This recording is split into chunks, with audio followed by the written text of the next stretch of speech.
Modern cars don't usually die from neglect. They die from trust. Trust in phrases like lifetime fluid, sealed system, and maintenance-free design.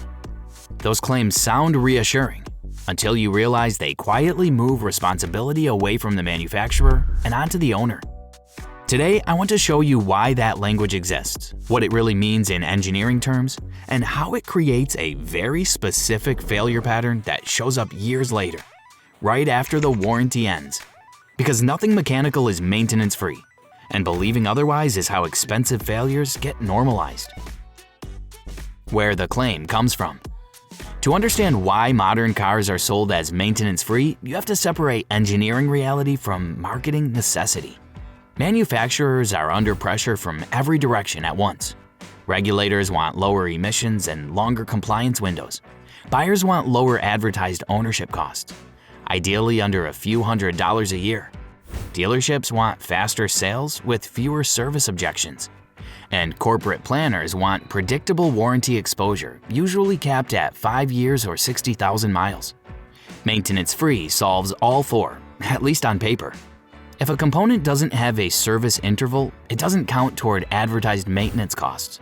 If a fluid is labeled lifetime, there's no expectation of replacement during the warranty period, even if replacing it later costs $400, $600, or more. If a system is sealed, failures at 70 or 90,000 miles become the owner's problem, not a design discussion. That doesn't mean the engineers believe the component will last forever. It means the defined service life has been aligned with the warranty window, not the 150,000 or 200,000 mile lifespan owners expect. In other words, lifetime doesn't mean your lifetime, it means theirs. And once you understand that, a lot of modern failures stop looking mysterious. What maintenance-free really means. Nothing in a car exists in a static environment. Fluids shear under load. Heat cycles harden seals one drive at a time. Microscopic particles accumulate in places you never see. Clearances tighten as components wear against each other. Calling a system maintenance-free doesn't stop any of that. It just removes the response to it. Take transmission fluid. It doesn't just lubricate gears. It cools clutches. It carries wear material. It controls friction during every shift. Over time, it degrades, not dramatically, but measurably. Viscosity drops, additives deplete, heat tolerance narrows. Modern transmissions are highly adaptive. They compensate by increasing pressure, adjusting shift timing, and smoothing engagement. That compensation hides wear, until it can't. And when adaptation runs out, the failure doesn't look gradual. It looks sudden. It looks like a $3,500 to $6,000 replacement. And it looks like these transmissions just fail. But what actually failed was the assumption that degradation could be ignored forever. Why failures show up all at once. One of the most common owner experiences sounds like this. It was driving fine, then suddenly it wasn't. That perception isn't wrong, but it's incomplete. Modern cars don't fail linearly. They fail silently until the correction margin is gone. Every sealed or maintenance-free system relies on software and mechanical adaptation to stay within acceptable operating limits. As conditions drift, the system adjusts. As adjustments accumulate, tolerances narrow. As tolerances narrow, heat rises and wear accelerates. Nothing dramatic happens at first, which is exactly why owners don't intervene. By the time symptoms appear, the system isn't starting to fail. It's already been failing quietly for tens of thousands of miles. The warning signs weren't absent, they were absorbed. The problem with sealed systems. Sealed systems aren't evil. They're efficient when serviced correctly. The problem is that sealing a system removes two critical feedback loops: visual inspection and preventative intervention. When fluid can't be checked, condition can't be assessed. When conditions can't be assessed, degradation becomes invisible. That invisibility changes behavior. Owners assume no action is required. Shops hesitate to recommend service without manufacturer backing. Dealers default to replacement once symptoms appear. What could have been a controlled maintenance event becomes a binary outcome: working to fail. That's not progress, that's deferred responsibility. How maintenance-free shifts risk. This is the part most people miss. Maintenance-free doesn't eliminate maintenance, it transfers risk. The manufacturer avoids service obligations during the warranty. The dealer avoids ambiguous recommendations. The owner absorbs the long-term consequences. That's why failures cluster just outside warranty coverage. Not because cars are built to fail, but because they're built to meet contractual obligations, not longevity ideals. There's a difference, and it shows up in the repair estimates. Why extended intervals make this worse. Extended service intervals amplify the same problem. Longer oil intervals don't destroy engines instantly, they reduce margin. Oil doesn't suddenly fail at 10,000 miles. It slowly loses its ability to manage heat, suspend contaminants, and maintain pressure stability. Especially under repeated short trips, heat soak, and stop-and-go driving.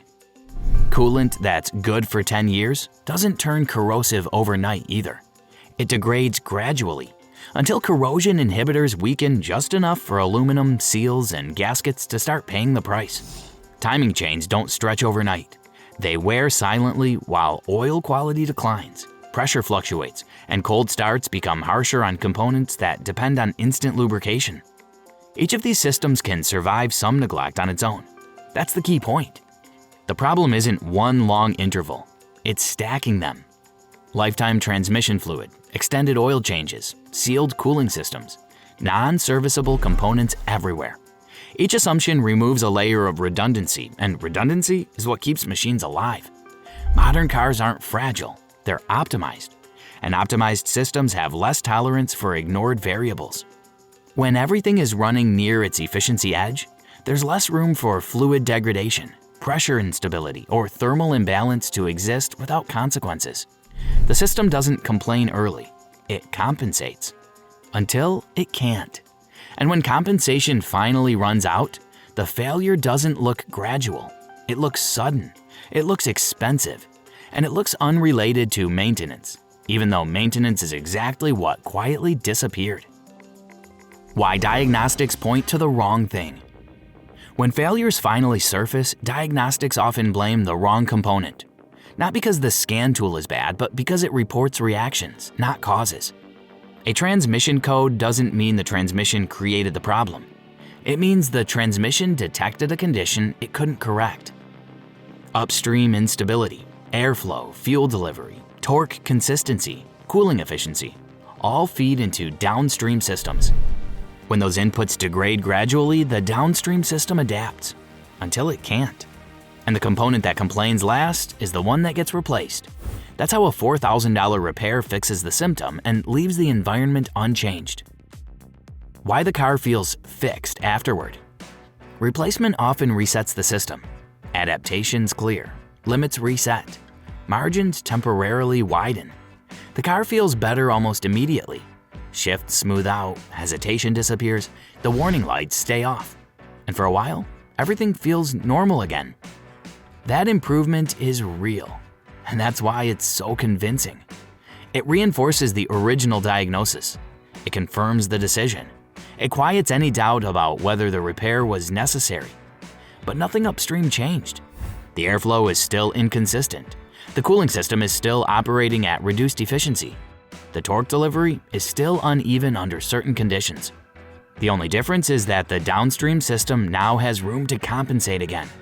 For a time, the car feels fixed, not because the root cause is gone, but because the system that was complaining the loudest has been silenced and reset. This is why the same pattern often repeats. Sometimes it takes years. Sometimes it comes back faster the second time. But when it does, it feels cruel and unfair, like the replacement part was defective or the car itself is cursed. In reality, the replacement didn't fail prematurely. It inherited unresolved conditions. That's not bad luck, that's sequence. Modern systems don't break randomly, they fail in order. And if the order isn't understood, repairs feel like solutions until they aren't. How to think about this differently. Instead of asking, is this part bad? Ask a better question. What conditions does this part depend on? Because no major component in a modern car operates in isolation. Everything reacts to something upstream. Take a transmission. It doesn't decide how to behave on its own. It reacts to torque. Torque depends on how evenly the engine is producing power. That in turn depends on stable airflow, consistent fueling, accurate ignition timing, and reliable cooling. If airflow becomes uneven, even slightly, torque stops being smooth. If torque isn't smooth, the transmission compensates. It adjusts pressure, changes timing, absorbs inconsistency. For a while, that works. But the compensation isn't free. It creates heat, it narrows tolerance, it accelerates wear in places that were never designed to be sacrificial. The important thing to understand is this: when the transmission finally complains, it's not telling you where the problem started. It's telling you where the system ran out of room. That same logic applies everywhere. Cooling systems don't fail because radiators suddenly stop working. They fail because degraded coolant, restricted flow, or heat soak quietly push temperatures higher than design margins allow. Timing systems don't fail because chains just stretch. They fail because oil quality, pressure stability, or contamination changes the environment the chain lives in. When a major component fails, tracing what feeds it tells you far more than inspecting what it outputs. Failures rarely start where they end. They end where compensation finally stops. The practical takeaway: this doesn't mean you should ignore manufacturer recommendations or panic over every service item. It means you should treat maintenance-free as a marketing boundary, not a physical truth. Manufacturers design service schedules around warranty exposure, not long-term ownership. That doesn't make them dishonest, it makes them contractual. But if you plan to keep a car past the warranty window, your decision-making horizon has to be longer than theirs. Fluids age, systems drift, margins shrink. That's not pessimism, that's mechanics. Maintenance isn't about preventing failure forever. Nothing mechanical lasts forever. It's about restoring margin before adaptation runs out. When margin still exists, you have options. You can service instead of replace. You can correct instead of reset. You can intervene early instead of react late. But once margin is gone, decisions collapse quickly. Service turns into replacement. Diagnosis turns into assumption. And cost jumps from hundreds to thousands because there's no room left to be gentle. This is why so many expensive repairs feel sudden. Not because the failure appeared overnight, but because the window for cheap intervention closed quietly long before anyone noticed. Thinking this way doesn't mean you service everything early or distrust every recommendation. It means you stop asking, "Is this broken yet?" and start asking, "How much margin is left?" Because the most expensive repairs don't happen when something wears out. They happen when wear goes unnoticed long enough that only replacement remains. Why this matters more now than ever. Modern cars are better than ever at hiding problems. That's the irony. They're quieter, smoother, more insulated from vibration and noise than anything built 20 years ago. The drivetrain absorbs roughness, the software smooths inconsistencies. The cabin isolates you from almost everything mechanical. And that makes modern failures harder to read. In older cars, wear announced itself. You felt hard shifts. You smelled burnt fluid. You heard mechanical noise long before anything failed. Today, most of that feedback is filtered out. The smoother and quieter a system is, the easier it is to mistake silence for health. But silence isn't proof. It's often just compensation doing its job. Modern vehicles are constantly correcting in the background, adjusting pressures, altering timing, smoothing torque delivery, masking small inconsistencies before you ever feel them. And for a long time, that works remarkably well. That's why owners are blindsided when something finally fails. There was no warning moment, no gradual decline that felt actionable. Just a sudden shift from "everything seems fine" to "this is going to be expensive." The problem isn't that modern cars are fragile. It's that they're too good at hiding margin loss. And compensation always has a limit. When that limit is reached, the failure doesn't arrive politely. It shows up as a major repair, with a diagnosis that sounds absolute and final, even though the conditions that caused it have been building quietly for years. That's why understanding this matters now more than ever, because the better cars get at masking wear, the easier it becomes to confuse absence of symptoms with absence of damage. And that confusion is exactly what turns manageable degradation into sudden, high-dollar failure. Cars don't die because owners stop caring. They die because the industry taught owners not to intervene. Maintenance-free doesn't mean safe, it means deferred. And the moment you understand that, repair decisions stop being reactive and start becoming strategic. The question isn't whether a component failed.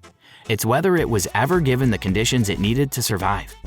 If you want more buyer-proof car truth like this, without hype, panic, or brand loyalty, subscribe. And in the next video, I'll show you how one sealed SUV design quietly creates this exact failure pattern around 60,000 miles, and why mechanics see it coming long before owners do.